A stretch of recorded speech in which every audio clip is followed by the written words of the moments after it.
Hello and welcome to another edition of Eye on Matteson. I am your host, Laverne Murphy, and Village President Sheila Chalmers-Curran is the executive producer of the show. On this edition of Eye on Matteson, I have our very own Matteson Village Clerk Yumeka Brown here to share information about an exciting event coming up for back to school, and she will share with us how the clerk's office serves Matteson as well as other goals and accomplishments in her office. Please join me in welcoming our very own Village Clerk Yumeka Brown. Thank you for joining us on Eye on Matteson. Yumeka, how are you? Good. Thank you for having me. It is such a blessing to be here today. Great. Thank you so much for coming on. So how long have you served as Village Clerk? Well, I have been in this role for 2.5 years. I always joke and say about 787 days. Whoa, you're counting.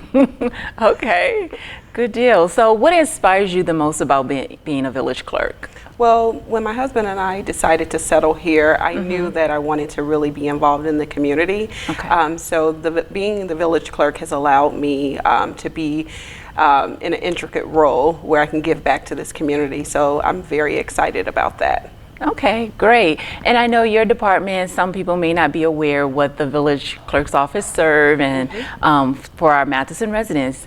Can you share with us what are some of the processes you've streamlined and some of your goals in your office? Okay, and I'm glad you asked that because a lot of people do not know what we do. But I'll first say that we do not legislate. So I am the one person on the board that does not have a vote. But we have done some great things in our office. We've went electronic with most things. You know, one of my goals was to bring the office up to the 21st century. So now you can do your business licenses online, process them online instead of, a business owner having to take time out of their day to come to the village hall. They could do everything online. And then most recently, we have gone online with all of our ordinances as well.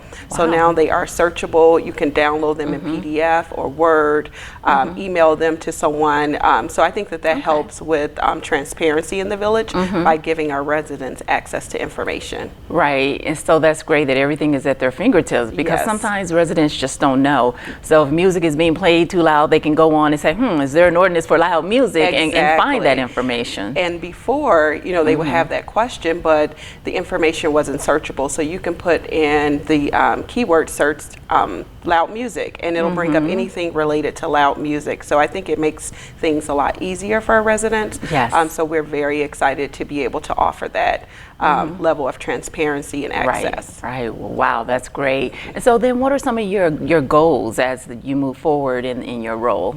Looking ahead, I'm very excited about implementing a records management process so that we can give residents access to all documents and information that comes through the village. So I think it will further increase transparency because a lot of people, they can't make it to the meetings, but they want to know what's going on. So I think by having a records management process, that will allow us to do that. Wow. Okay. And then things that are going on in the village. I know you do the minutes of the, board meetings and whatnot. So those can be found on the website as well? Yes, you can find the minutes. It's usually a 2-week lag time because it has to go through an approval process. But any of our board meetings or special workshops, you can find those minutes online. Okay, good deal. And so I know you have something very exciting coming up within a week, and it's to support the back to school. What can you share with us about your particular event? Well, it's our annual back to school rally. And what we do is we give backpacks. Well, last year we gave backpacks to over 250 kids, which was really good. We gave free haircuts, free hair braiding, and it was basically a celebration of going back to school. So we had a bouncy house there, we had a DJ, so it's a rally and the kids get excited, they're prepared for day one, which is most important, that we want to make sure that our babies are ready to exceed. Absolutely. And so how many are you anticipating this year with it being your second annual? With the second annual, our goal is to give away 400 backpacks. And we try to give to the Matteson kids first.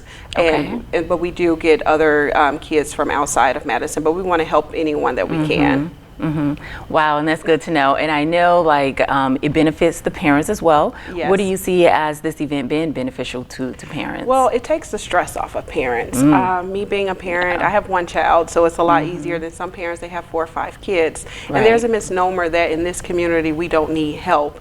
But in talking to some of the educators in the community, you know, they spend their own money trying to make sure that kids have a pencil or a piece of paper for the first day of school. So I think that relieves some of the stress from parents so that they, you know, they can focus on the education component. Right. And it's very important for us to always give back to our community. So I think that parents should try and look at their churches or, you know, just different community partners who can help them before school starts, because the help is there. And we want to be a resource so that we can provide the tools for our children. Right, absolutely. And you hit a lot of good points. You know, when kids are prepared mentally for that first day, they're prepared with all their school supplies, it makes it a lot easier for the kids. And so I know you mentioned, you know, some resources people can rely on, but what can others do to help in the future if they want to give back? In the future, again, you know, take a look at your community partners, whether it's the churches, the Red Cross, I mean, because they are always accepting donations to be able to help kids in the community. And of course, you can come to the Village of Matteson. Well, we have a box at the Village Hall as well as the Community Center where we are accepting donations. So please feel free, and no gift is or no donation is too large or too small. You can drop off a pencil and we would appreciate it. Wow. You know, I think that's phenomenal, especially you go beyond just giving back with the backpacks and the supplies, but even to offer haircuts and, you know, braiding hair. That's, I mean, what a way to give back, and especially those that are participating to give their time and their effort to make sure our kids are ready for back to school. And I grew up on the south side of Chicago in the Roseland community,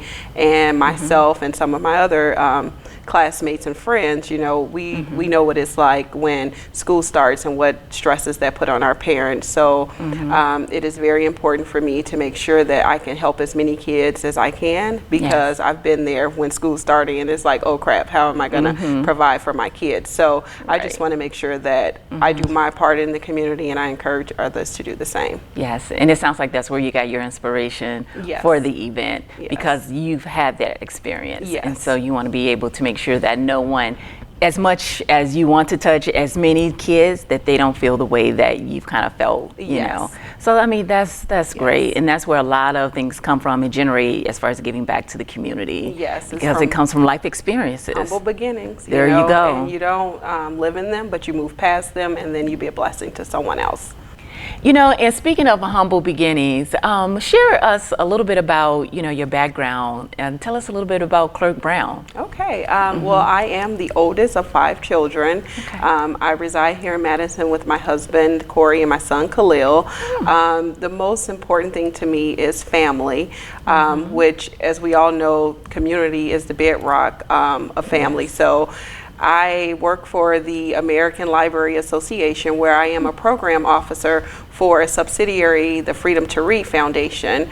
And what we do there is we work to protect the First Amendment right so that librarians can collect information and patrons can have access to any information. It's kind of hard to believe, but there are people that are still banning books and removing them from libraries. So our goal is to protect censorship. So that is what I do on a full-time basis outside of being the clerk.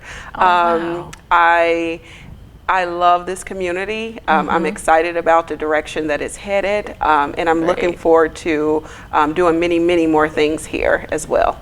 Great. Fantastic. And Clerk Brown, thank you so much for coming on Eye on Matteson and telling us about your event and your visions and a little bit about you. So that's great. Awesome. I didn't know some of the things that you were sharing, so thank you. And I'm sure our viewers would appreciate that as well. No problem at all. Great. Thank you again, Clerk Brown, for joining Eye on Matteson. And thank you, viewers, for tuning in. I'm your host, Laverne Murphy, and Village President Sheila Chalmers-Curran is the executive producer of the show. Until next time, stay tuned. Stay informed, and get involved. Working together than divided can help make great things happen. Thank you for joining us.